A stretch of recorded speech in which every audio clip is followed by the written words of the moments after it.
See how we do today. Okay. Okay, let me see. This works now on all three channels. Hello, everyone. I hope you are all well. Thank you so much for joining today. And yeah, I've managed to connect Facebook up as well today, which is amazing, as well as YouTube and Instagram. And what I want to do today is talk a little bit about study groups. So as many of you may know, my big sort of thing at the moment is study groups and how they really help with motivation for learning languages. I've found that with my Korean study group, I've got an awful lot of motivation to continue with my Korean studies.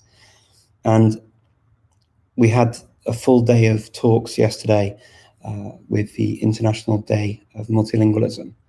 And I spent many hours talking to lots of different people and really enjoyed it. And I've just done a live as well on Clubhouse, talking to more people about language learning. And some things have cropped up that seem to be common themes about what we can do together.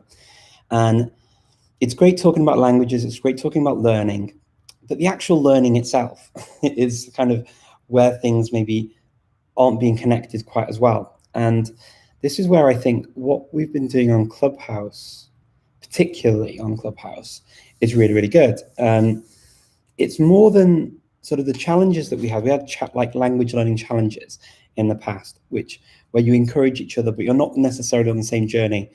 Whereas with a study group, what you do is you actually go through the materials in the language of the language that you're studying, and you meet up and you support each other and you give each other feedback and you ask each other questions. You take it in turn to read. You go through the materials together as a group. And there's something quite special about doing that. And I think that it would be good to see more of that happening. And it would be one of my wishes actually for sort of the coming year to sort of see that come together more and more, because I know that I found a lot of strength in doing that with my languages, particularly with Korean. And I've also really enjoyed following these courses in languages that I otherwise wouldn't get to study. So, since the sort of pandemic, I started doing some North Sami. I did a course in North Sami, did a course in Scots, courses in Cornish, Scottish Gaelic, and now in Mayan. And the things that I wouldn't normally get to do, but the things that I get to do now because of what's happening with, being online and all that kind of stuff. And yes, there are disadvantages, and yes, there's things we miss about being in person. And yes, I get that not everybody loves courses anyway, but the study group aspect that sort of sprung out of what's been going on recently is actually quite powerful. The one thing I've done is I've put together a short questionnaire, and it's going to be linked on the Facebook page and also on the YouTube video of this live. And on that page, it's just a very basic questionnaire to ask obviously your name and how we can get in touch with you, name and your email address, so that I know how to get in touch with you to sort of coordinate things afterwards, but also which social media platforms you're on, how that can then be potentially, your study groups could be organized.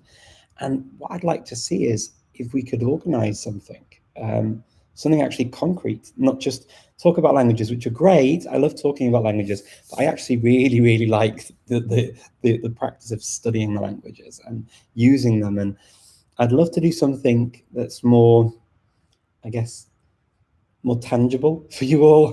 And this is kind of where I see this ability to use these platforms and to connect with each other as a great way to do that and to deliver on it. So what I'll do is I won't act on this straight away. I'll leave this video and the recordings up and with the form, and I will come back to it in a week's time and see where we are with sign-ups and what it looks like. if if I see that no one's signing up or not many people are signing up, then we might have enough for a small group. I'm not saying this is going to be all with me, but we could definitely look at how we all connect together and sort of make our community work so that we're using our languages, we're connecting with each other, we're supporting each other in a concrete way in the same languages that we're learning, and we're all getting something out of it. And I think that's the thing that feels like it's missing for us as a community. Um, and I hope you all agree. It's not going to be a paid product. It's not going to be something you need to pay for. It's just something you invest your time and energy in to learn together, and to sometimes you may be at different levels in the group as well. So the people who are there, you can use that as a chance to reinforce what you've already done, and help them along, and likewise review materials too, which is also useful. But also you grow together, right, as a group. And this is the cool thing about study groups. I mean, you can even split off and do your own things later. There are a lot of different places where this can go, right? It's not just a do this and then move on. But I think that there's such a powerful base, that we've got a strong base of people around the world. I'm sure we can do this and connect not just the bigger languages as well, but I'm thinking particularly languages where it's harder to find groups of people, or you want to start something. So Anya and I just had a kind of a little chat after the event yesterday, and we were talking about now and how it would be really cool to do something like that, like sort of with the Polyglot Conference and going to Cholula at some stage. It would be so cool to do like, we follow the Nawat course on Zoloa languages, and then we meet and review what we've done after each lesson. Of course, that course is donation based, so it's only what you can afford that you pay. It's not an expensive course. But likewise, that could be done with many, many different languages. And I think that if we were to do that as a group, as well as groups studying different languages, I think we could help each other a lot and come a long way. And I hope that you will all find this a useful thing to do with our time. I'm seeing some nice messages, so it looks like a lot of you are actually on the same wavelength as me on this, which is really nice to see. Because sometimes when you talk to a camera, you never know. If you're saying, he's finally gone completely crazy, what's he talking about? But yeah, it's. I think it would be really, really cool. So I mean, this is kind of the first part of the video that I always dedicate to a topic, and I will leave that topic there where it is right now, unless you have any particular questions about it. And we can do questions and answers as normal, and I'm happy to talk about anything and everything to do with languages.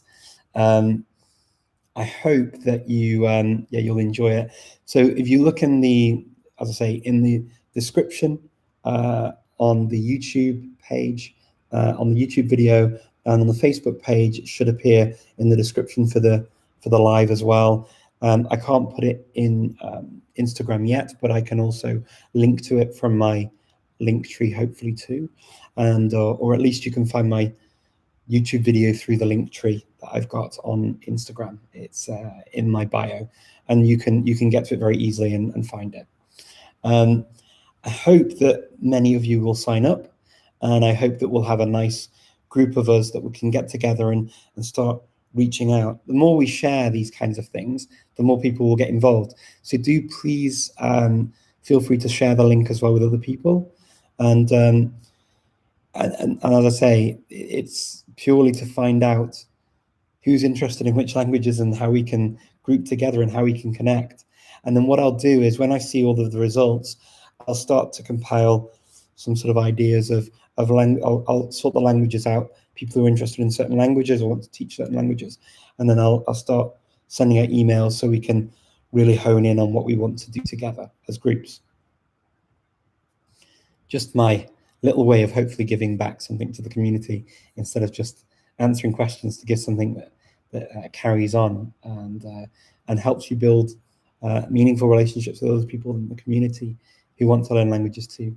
I hope that you'll find it useful. Just to give you an idea of what I do actually with my group on Clubhouse. So we have 3 books that we work through, and they're all the Talk to Me in Korean books. So one of them is 500 Korean words, and we take it in turns to read through the vocabulary and translate it and talk and sort of practice our pronunciation of reading the words. Then we go through the extended vocabulary, so words related to the words in the actual list. And then we go through the dialogue and we read the dialogue, and we all take turns in reading the dialogue. And we then use the exercise to translate English back into the Korean from the dialogue. And it's usually just exactly the same as it is in the dialogue, but it's a good exercise to sort of to read the Korean over and over again. And you could do this with any course you want. I mean, you could take turns in reading dialogues in a teach yourself book, reading parts of an asimil book or a colloquial book, or any course you choose. You could even have your own materials. It could be, especially if it's a language where they don't have these kinds of generic materials, there are very specific materials from a place. You could just take it in turns to go through a course. So, for example, the Kristang course now that I've been on for 10 weeks, the aim is to go through those materials again with a group of people who want to learn Kristang. So I've got a separate, I think it was on my last video or the video before, I mentioned on YouTube that I was going to do a Kristang study group.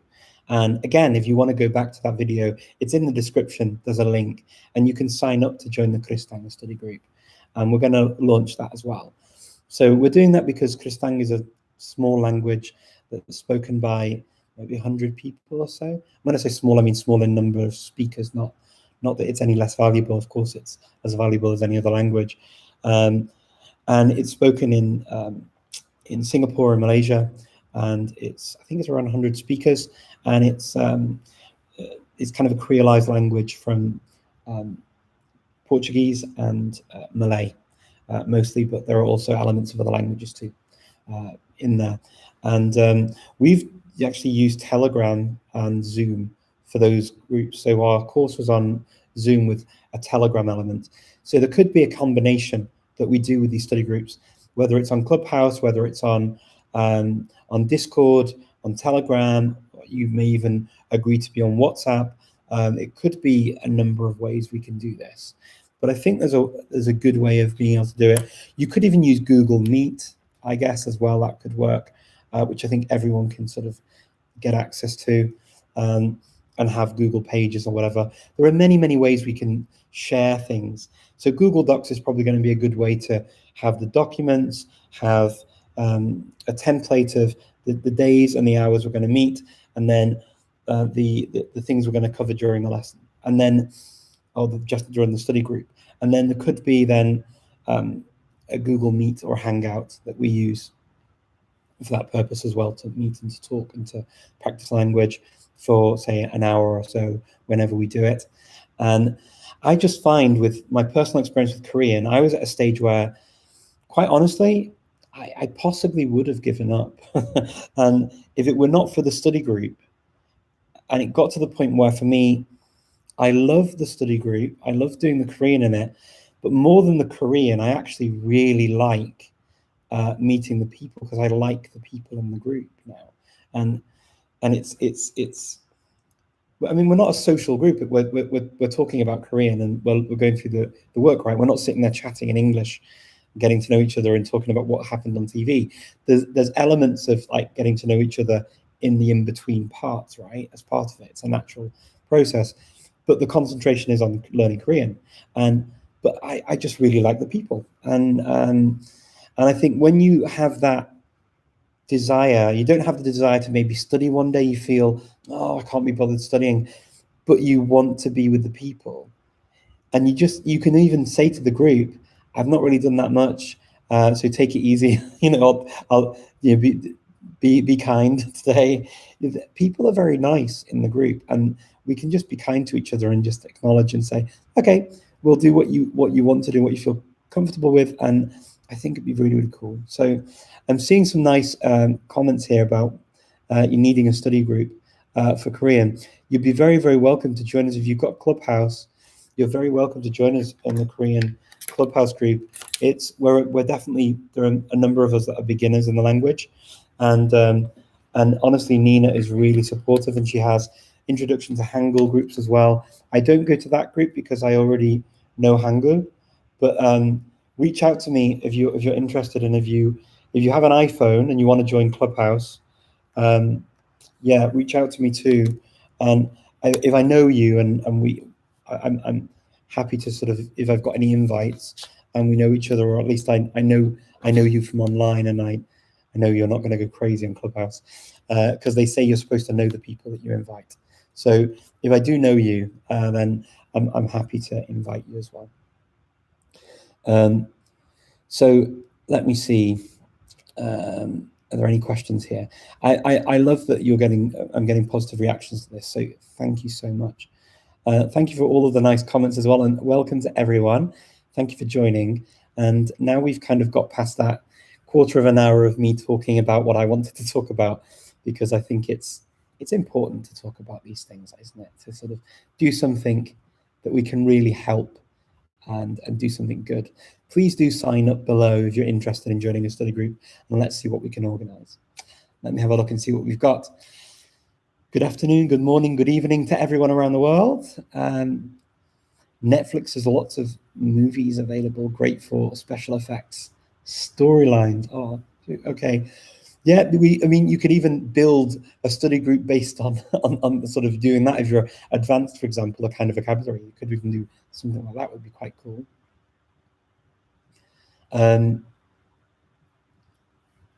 Shalom, Richard, wonderful initiative. Thank you, Carlos. I really appreciate it.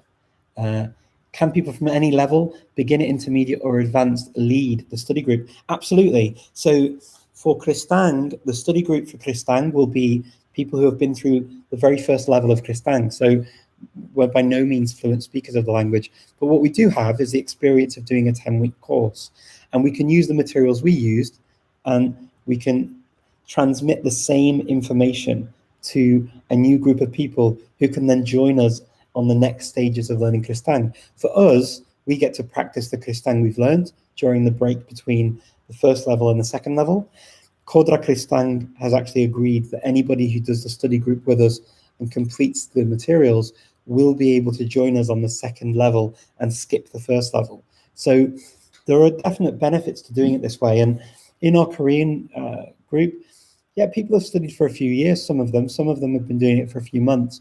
And it's a great mix because you see that we're all learning. There is something for everyone. And yeah, you can be a beginner, why not? You can be a beginner and teach a language. And because, you know, like Catalone said, and it's the famous quote, right? A language is the only thing worth knowing, even badly or even poorly, I think is the official translation. And what that means is it's better to know something than nothing. And that's true for languages. It's not really true for everything in life.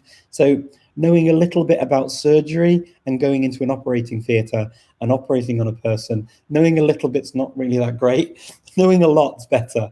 Whereas with a language, it's not an operating theatre and somebody's life is not in our hands. So we can, you know, knowing a bit is always better than knowing nothing.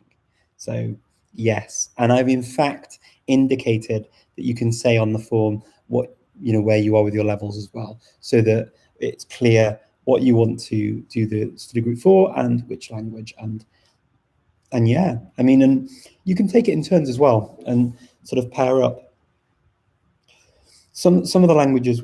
Like with the Korean study group on Clubhouse, we get native Koreans coming in and speaking in Korean and helping with pronunciation and correcting us, and that's really nice. But yeah, I mean, whether or not that's possible is another thing. It doesn't mean it has to happen, but it can happen that way on Clubhouse because anyone can come and join, right? Even if they haven't filled out the form, even if they haven't sort of registered or anything, they can still join and add value to the group. So this is the cool thing about Clubhouse. So if you are on Clubhouse, I recommend that because it's such an open platform to do this kind of thing. And if you want to do it under the Polyglot Conference Club, you'd be very, very welcome to do that. I'm not going to say you have to. If you want to do it under another club or even your own club, you're entirely happy to support you in whatever you want to do. If you want to do it under the Polyglot Conference group, though, I'd be obviously very happy, and then we can put it in calendars as well, so that we announce it to other people that this is happening. The same goes for Discord channels or anything else. We can start an entire information center about where these things are happening and when they're happening, so that more and more people join them and learn about them. We can use the Polyglot Conference forum to help to promote them and to connect people as well. If you're not on the Polyglot Conference forum, by the way, you can always join. It's free to join. It's just forum.polyglotconference.com. And if you have any issues with the activation email, I know that a couple of people have had that problem recently, you can just reach out by email, polyglotconference@gmail.com, and I'd be very happy to resolve it, because I can just click a button and activate you easily. All I need to know is the username you signed up with and the email address you used to sign up with it. And that's all I need. And then I can activate it automatically myself.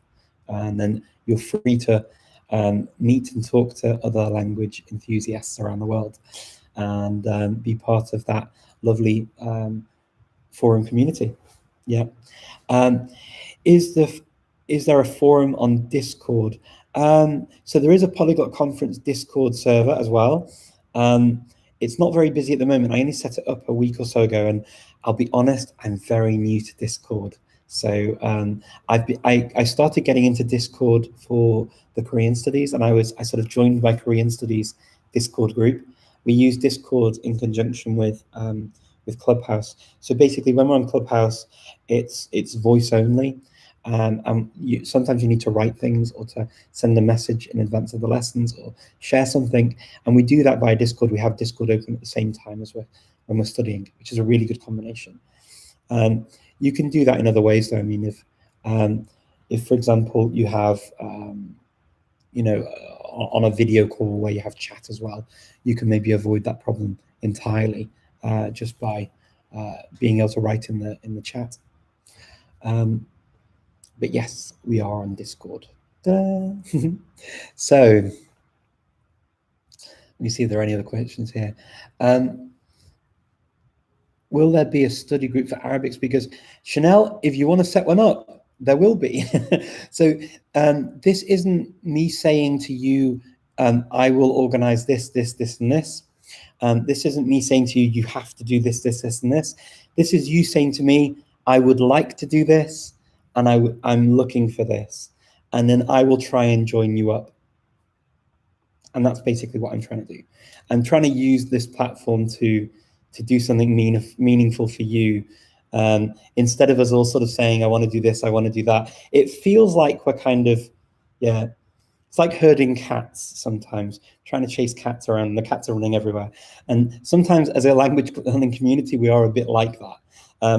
We're sort of all over everywhere, but we're not together. And this is where I want to sort of start seeing us as a community come together to do things that mean something to us, joining up, doing these study groups.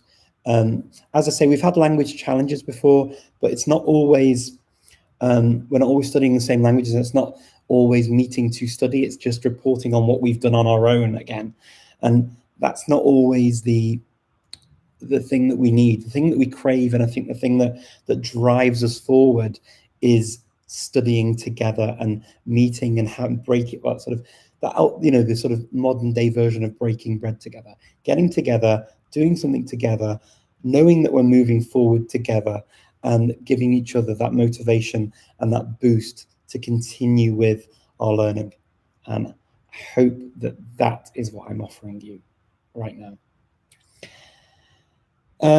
Okay, so Zoe, I've never joined a language study group before. I'm scared. No need to be scared at all. The ones that I have been involved in have been so kind and so supportive. And all I'd say is, if you take that lead of what I've seen, of people being kind and supportive, and we give that back to each other and recognize that we're all on a different journey at different levels, we all have different struggles with languages, and we all have different challenges that we need to overcome, then I think it can only be positive. So yeah, I hope that you can overcome your fear and sign up and give it a go, and go for one of the study groups, and let's see where we end up. Let's see how we go. But I would love to see this happen. As I say, it's just a nice way to link you all together, and to build something nice that's neither business related nor anything else. It's simply getting us studying languages and helping each other, and using that positivity and that knowledge that we've got in our community to really connect, and to get things working, and to get things so get things motivated. Did you communicate with the YouTube Sioma NYC or Oriental Pearl, or check their videos? Both would be great for a motivational talk. Craig, absolutely, we can talk to them. Xiaoma actually was on the video for the Moses tribute, but we've not been in touch directly. Oriental Pearl, I don't know either, but I would be happy to hear from them if they want to talk. I would be very, very happy. I'm happy to speak to most people, to be honest. I quite like talking to people. And if people have got a motivational story to share, even better. Please, if you do let people know, if you see people like that, please do let them know that if they want to talk at the Polyglot Conference, that we'd love to hear from them. I'll try and remember those names and see if I can reach out. But if I don't, Craig, it's always good to sort of, for a few people to go and tell them, you should do this, you should talk at the Polyglot Conference, you should talk to Richard and do a chat or something like that. You know what I mean? It would be really, really cool. I'll do my best to retain the names. Do write me a message though, so that I see them. If you want me to reach out personally, I'll do my best to reach out to as many people as I can. Okay, let me see if there are any other questions here. Cześć, hola, hello everyone. Nice to see you. Bună ziua in Romania. Hello from greetings from Romania. Bună ziua din Macedonia. Și ce faceți? Bine. Okay. Okay. Mainly Spanish and Tagalog now, also Korean, okay. I'm seeing some nice conversations. I like it when you talk to each other as well about languages and what you're doing. Makes me very happy to see that, because I think these are the kinds of things that, as a community, it's nice to sort of talk to each other, right? And this is what we like. So I think that you're all going to do really, really well with these study groups. This is why I kind of suggested it, because the conversations I had yesterday and the one I had today just made me think, yeah, we really need to do something, don't we, to sort of support each other, especially because it's been such a difficult year. And sort of reaching out, I've been doing some online classes this year, and as a group, actually, for my Cornish class, I feel quite a close connection to my Cornish class particularly. And on my Gaelic class, we have I set up a Facebook group. As soon as I joined the classes, I set up a Facebook group for Cornish and for Gaelic, just for the people on my course. They're not open groups, they're just for those people.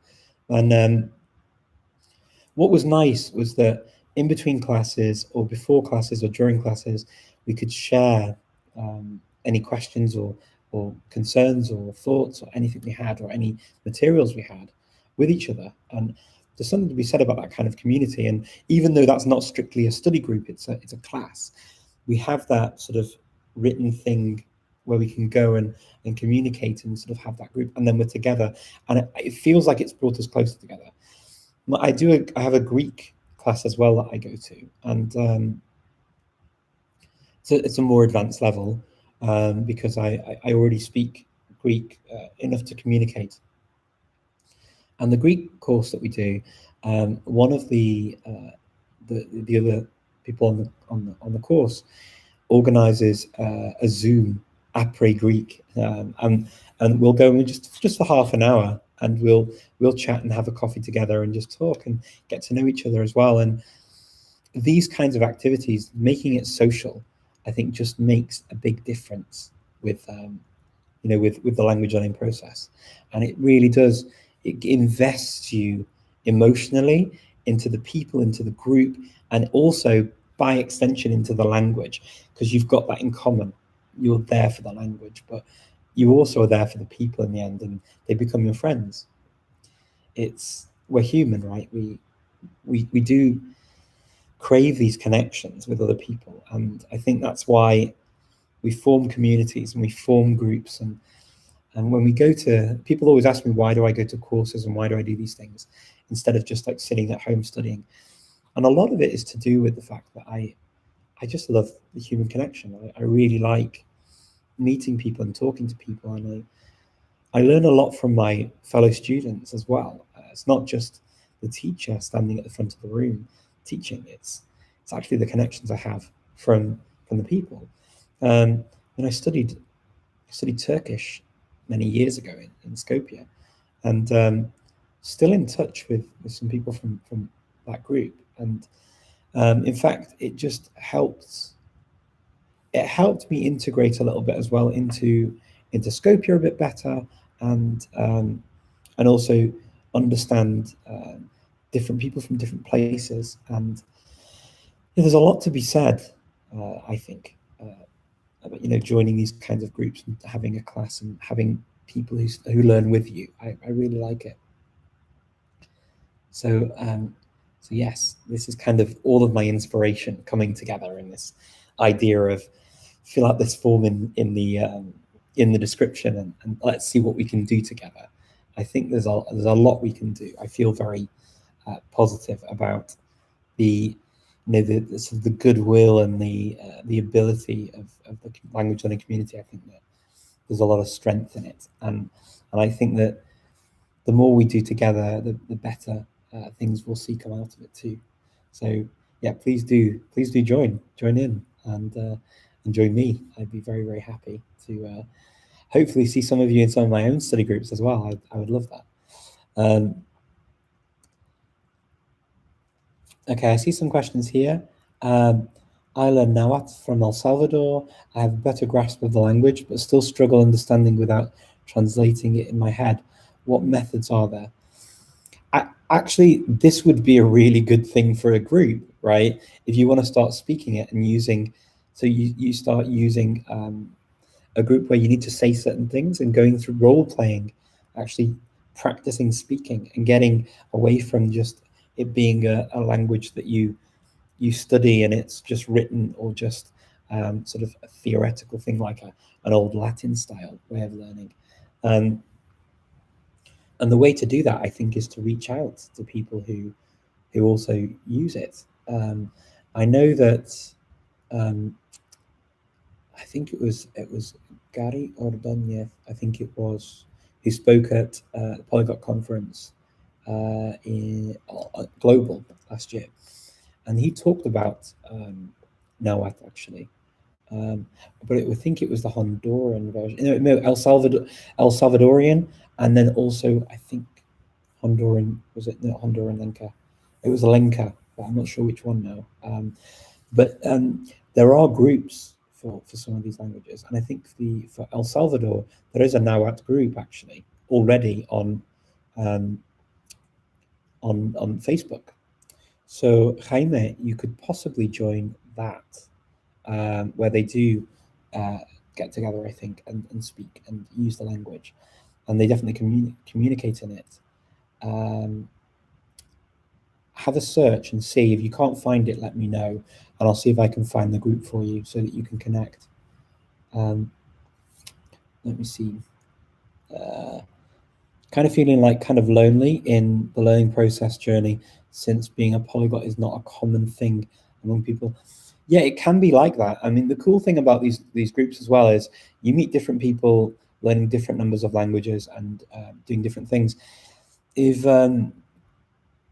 If you want to particularly look for people who speak multiple languages, then there is the Hypia group, HYPIA, and they have an association basically, and it's free to join. You just apply, and they assess whether or not you meet the criteria that they have, and you can apply to join. And they have regular catch-ups as well for people who want to practice multiple languages. If you feel that that's your thing, then go for that too. That's another option as well.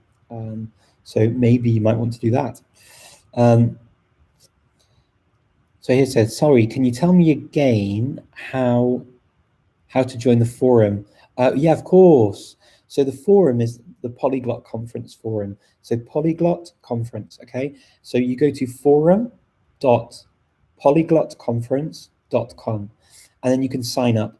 And if you sign up and you don't get the activation email, please do write me a message at polyglotconference@gmail.com and I will be very happy to activate your login. As long as you send me your username and your email address that you signed up with, I can check in the system and activate it manually. If you have any issues with the activation email, I understand that a few people have had that problem recently, so I just want to preempt that for you. You're very, very welcome. Let me see if I can see any other questions here. Okay, I know that on YouTube there are a few questions coming in here that I haven't seen, so here we go. How long do you think you could learn Korean if you really dedicated 8 hours or more a day? Basically, you want to learn Korean so bad you don't care about anything else. Wow. 8 hours a day is a lot of time. How long would it take? As my family back home would say, how long is a piece of string? It's a very difficult one to answer because a piece of string can be any length you cut it, right? It depends what you're doing.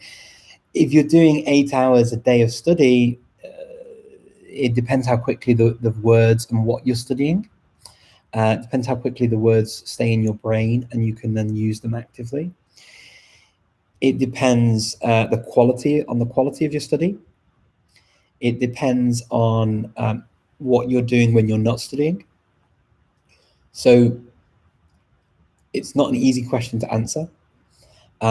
So typically, let me give you an example from the United Kingdom. I used to work at the Foreign Office in the UK. And when people went on a posting to a country of what are called Band 1 languages, and Korean is a Band 1 language, which is basically one of the languages that requires most time for a native English speaker to learn. So there was English, Mandarin, Cantonese, and Japanese. They were the 4 languages that were listed. There will be others, but they're the 4 that were listed. And what they used to say is that you do full-time study for a year, which would normally be 8 or 9 months in the UK. On a daily basis, you'd have lessons with a teacher and then also study on your own. And people would do that as a full-time job, which is what you're talking about, 8 hours a day, right? It's pretty much a full-time job. And then they would go to the country to do intensive courses for a month or 2 at least. And then they would go out on a posting. And by that time, they would be conversational in the language. So they'd be usually at a point where probably I'd say if we were using the CEFR, probably around a B1, B2 level by the time they went out. Now, it's a very quick time to learn a language like that to that kind of level. But as we're saying, you're treating it as a full-time job. And so the amount of contact hours with the languages is not to be underestimated. So the hours you put in are what you get out. Languages do not go into your body via osmosis. It takes time. And if you've got knowledge of other languages that help, so for example, if you speak Chinese already, there are a number of Sino-Korean words that you can pick up on straight away. If you speak Japanese, it will help with some of the grammar. The grammatical ideas in Korean are not hugely dissimilar to the grammatical ideas and concepts of Japanese. So Korean and Japanese have sort of that commonality. And then, yeah, in terms of the writing system, it's way easier than learning to write Mandarin or Cantonese or Japanese. So yeah, you have that advantage. There are some other tricky bits, but and I'm yet to get to them all. But it's definitely it's definitely worth it. And I think, yeah, see how you get on. Come back and tell me though when you've been doing this, and let me know how it goes. But doing 8 hours a day is a big thing to do, and if you don't have to work and you're in a position where you can do that, absolutely all the power to you. I hope it works very well for you. Let me see. Any device for acquiring vocabulary or inflected languages. In particular, I'm studying Russian. I find it more difficult to acquire new words. Vincent, the truth of the matter is, with a language, when you get to a new family, and I'm guessing it's a new family for you when you're saying that the vocabulary is hard to come by. With a new family, it can be quite challenging to start remembering the words, and sometimes the words start looking the same when you learn them. So you almost feel like you're sort of 2 steps forward and 1 step back in the process. And I totally relate to that. I've had that experience myself. It's an interesting phenomenon, and what I would say is, when it comes to the declension, so sort of how you decline the nouns, I always found that it was most useful to learning context. So learning how you say a set phrase and how you say certain things and express certain things. Learning the tables can feel, I think, overwhelming when you're learning a language like Russian or another language with many, many cases.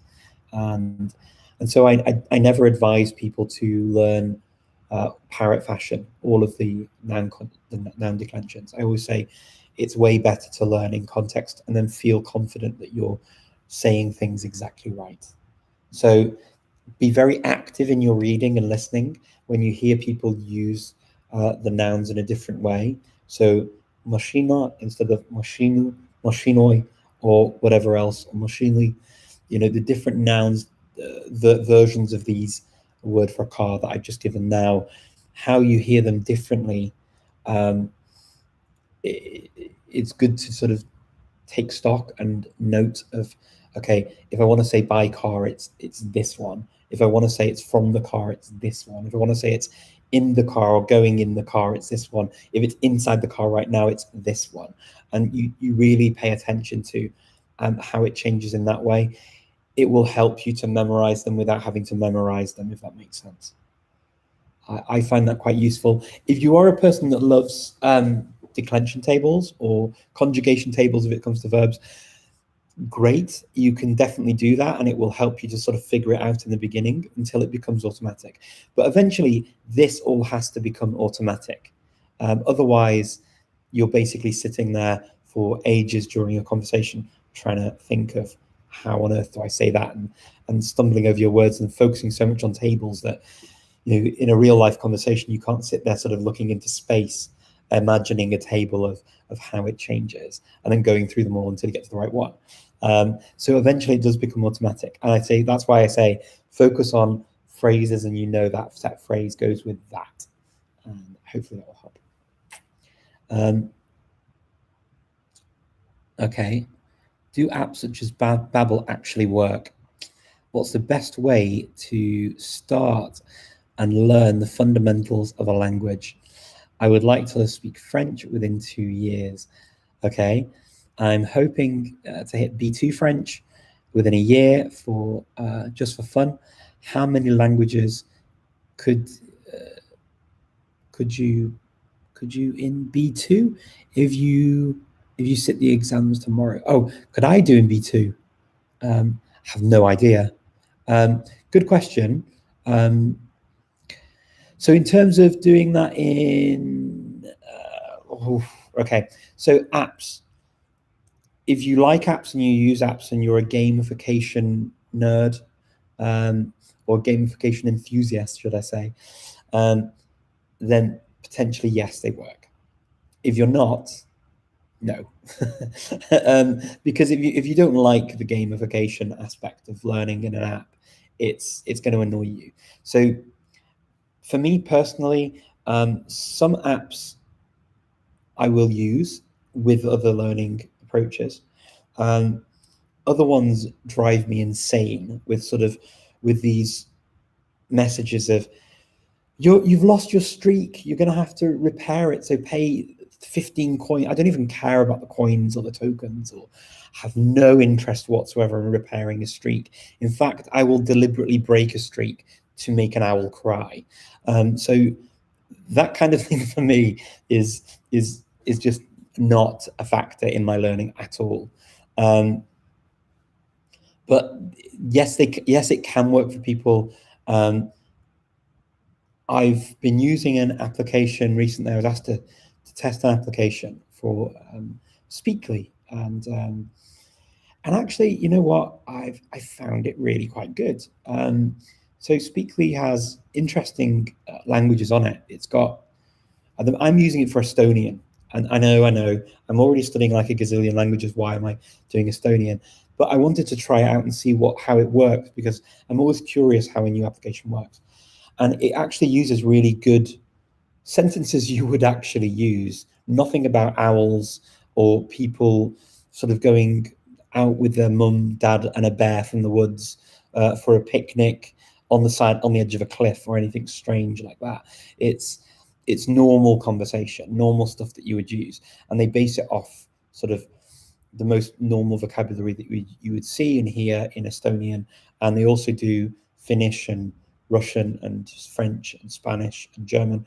So, I mean, if you want to check out Speakly, I'm not paid to promote anything. I just have used it now for about 3 weeks, I guess, and it's been pretty good. So I found that a useful app to use. There are other things. I mean, I guess, people talk about Babbel and Memrise and the videos, the courses that they do, and using sort of Memrise have got this sort of real life language element to it now that people find really good. I've not done so much on it, so I can't say from personal experience in the same way as the Speakly app I have used now, personal experience, because I was interested in seeing how they taught Estonian, and I found it really good. And the weird thing is as well, I found that the words are sticking in my head. And I only do like 5. I set myself the minimum to do like 5 words. It takes me maximum 10 minutes of my day, maximum. And weirdly, the words are sticking in my brain. Whether it's because I've studied Finnish before, and so there's a similarity between Estonian and Finnish, I don't know, possibly. But some of it's, I think, just because of the way the app repeats things in a natural way. It's quite cool. Okay. Any advice starting with a completely okay? So with Hebrew, first steps with Hebrew, Prologue. If you've got an iPad or an iPhone, go to your app store, write in Prologue, and there's a beginner's Hebrew course on there with videos. Really, really good for beginners. It's really good. I've talked about it in a few videos, and I really rate Prologue for teaching Hebrew. They do the course for people who make Aliyah to Israel, and it's really good. They did the Ulpan course. They created the Ulpan course in Hebrew, and for me, the Ulpan course is kind of the ultimate language course. I think it's fantastic. Let's see some other questions here. Alexandra Arguelles. Oh, dearie me, what happened there? Something just happened on. I have no idea what happened just now. On. Let me see. I think something just happened on. Sorry about this. I just lost all of the messages on YouTube, and I don't know what happened. I must have clicked something and they've disappeared. So if you don't hear me on, you don't see me answering my questions on YouTube, you know why. I don't know what happened, but anyway, that's why. Change. Okay, I can't do the questions on YouTube anymore. They've just all disappeared, which is very odd. I'm so sorry about that. I saw something about Professor Arguelles, started reading it, and then it just disappeared. So I have no idea what happened. Anyway, let me just see if I can focus on the other ones, and I'll apologize to all of my YouTube people. I'm so sorry. It's so strange. Okay.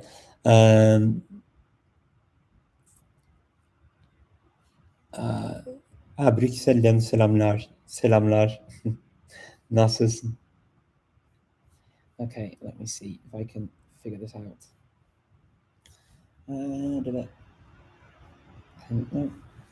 And nope. Very odd. Okay. Now I'm trying to figure out what happened on YouTube, but I can't figure it out. I'm so sorry. Okay, let me see if I can see on here. I think you turned off live chat on YouTube. It should be there somewhere. You can turn it on again. I have no idea how I turned it off though, because I didn't even press on anything, which is the weird thing.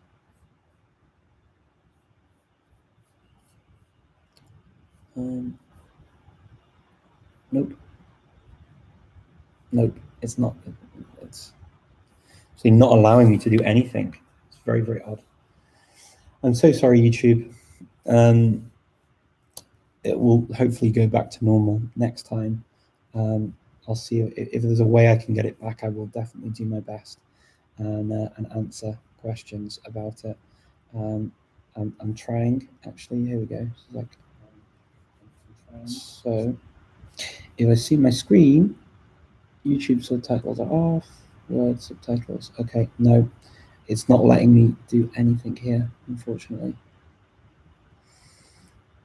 Oh, a minute, I can see some questions actually. Here we go. I can see some questions, so here we go. It may not be live anymore, but I can see the questions that were posted before this happened, which is always good.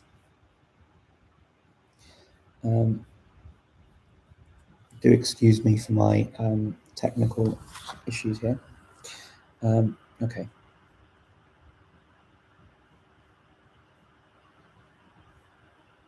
Alexander Arguelles in his prime would wake up at 3 a.m. To study languages. Do you is it just a crazy obsession to be a great polyglot? Great question. No, I don't wake up at 3 a.m. In fact, Alexander Arguelles still wakes up very, very early in the morning. How do I know this? I stayed with him last year in his house in the US, and I spent a week with him there. And I've also spent a week with him in Russia. We spent a week together. It was around about a week together in Russia in about 3 or 4 years ago. We've met up as well. Obviously, we at the Polyglot conference we spend time together as well. And he wakes up very early.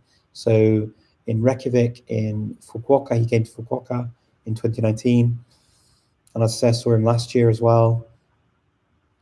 That was one of my last trips before the pandemic. And yeah, he still does wake up very, very early, and he still studies his languages, and he still reads and sort of does things. He's got this cool. His job now is working at Concordia Language Villages in Minnesota, in a place called Bemidji. Well, it's just in Bemidji, in the north of Minnesota, and I went all the way up there. It was like -40. It was freezing cold, but absolutely, really interesting to go there and see. And they have this village, and you can walk between the different villages where the language is spoken and use the languages. It's really cool. And he does that. He gets to speak to different people in different languages. And we sat and took part in sort of a discussion in French with the French immersion group, and that was really cool. And then we did some games as well. We were with the Persian group. We did, and we went and they were playing games. We went for a meal with them. Had a meal with the French group as well, and they like cook meals that are authentic for the places where the languages are spoken. Yeah, super interesting. Yeah, it's really, really interesting to sort of to go and experience that kind of thing. So yeah, he still does that to this day. It's absolutely incredible. Absolutely incredible. Let me see. Jak się masz? Dobrze, dzięki. Yo quiero aprender español muy bien. pues puedes aprender español, ¿por qué no? Uh, puedes preguntar y hablar y practicar tu español sin problema. Y va a funcionar. Vas mejorando tu español también. How did you discover your passion for languages? I started playing with accents really when I was very young, and I used to use different accents in English, and also my family originally spoke Welsh, and it wasn't passed down. It's a heritage language, so I always knew that. I was always conscious of the Welsh heritage, so I wanted to learn it. And then at school I had French at school from a very young age, and I also, my stepmom is from Thailand, so I grew up from the age of about 8, I guess. I must have been about 8. So I had this Thai influence in my life. So I have family, and I have Thai family, and so that connection to Thailand as well. It was always sort of, I was very conscious of it. Someone who's all naturally attracted to anything that's different and foreign and languages. It's very nice, and so that's kind of how I got into it, I think, and yeah, now I'm sort of just keep going from language to language to language to language, using as many of them as I can. Yeah. Oi, tudo bem com você? Oi, tudo bem, obrigado. Spreek Nederlands? Ja, zou ik zeggen. Ja, ik heb in Nederland gewoond hoor, dus ja, voor mij geen probleem Nederlands te praten. Ik heb in Rotterdam gewoond en ja, ik moest Nederlands elke dag spreken, dus ja, heel veel chocomel gedronken. En ook kaas gegeten. Okay, let me see. Richard, can you tell us about how languages shape our world? Wow. I would say that languages shape our world because they're the vehicle we use to transport our culture, transport our history, transport our views and our ideas and our ideals, our beliefs, and so they shape our world in that, that's how things are transmitted from generation to generation to generation, and so they're very important in shaping our world, and certain things that you see, people always give the examples of weather and sort of weather conditions, and in some Inuit languages there'll be a gazillion words for snow and there won't be as many in other languages and things like that, and that's absolutely true. I mean, when I went to Brazil, I learned so many words for types of food that I've never even heard of, let alone, know the English equivalent. I'd never heard of them. I'd never seen some of the things that I'd seen. So there are many ways that that language shapes communities in the world, then by extension. So yeah, and knowing how we sort of express, our the things that were important to our ancestors, and sort of that continues on into the new generations, and I find it fascinating, honestly. Richard, will the polyglot meeting yesterday be posted on YouTube? So yeah, we had the yesterday, the 27th of March, is the International Day of Multilingualism, and I hosted an entire day, entire program from the morning right the way through to the evening. My time, I was sort of online for about 16 hours, which was really quite busy. And I recorded all of the sessions. I released the video of Lindy Bordas. So Lindy, who everyone loves, and quite rightly so, she's fantastic. And so that's already been released on the Polyglot Conference YouTube channel. You can check that one out. And the next videos, it will depend on how much editing I've got to do. I've only got limited time to be able to edit them. Some of them will be simple and I'll be able to get them out soon. Others, there were sort of technical difficulties or something else to sort of work out, and I have to edit them a lot more to be able to get them to a stage where we can release them on the Polyglot Conference site. I haven't seen all of the recordings yet, so I don't know what state they're all in, but hopefully good enough. Anyway, right now I will have to end this live here, and I will see you all again next week. Take care, everyone. Lovely to see you.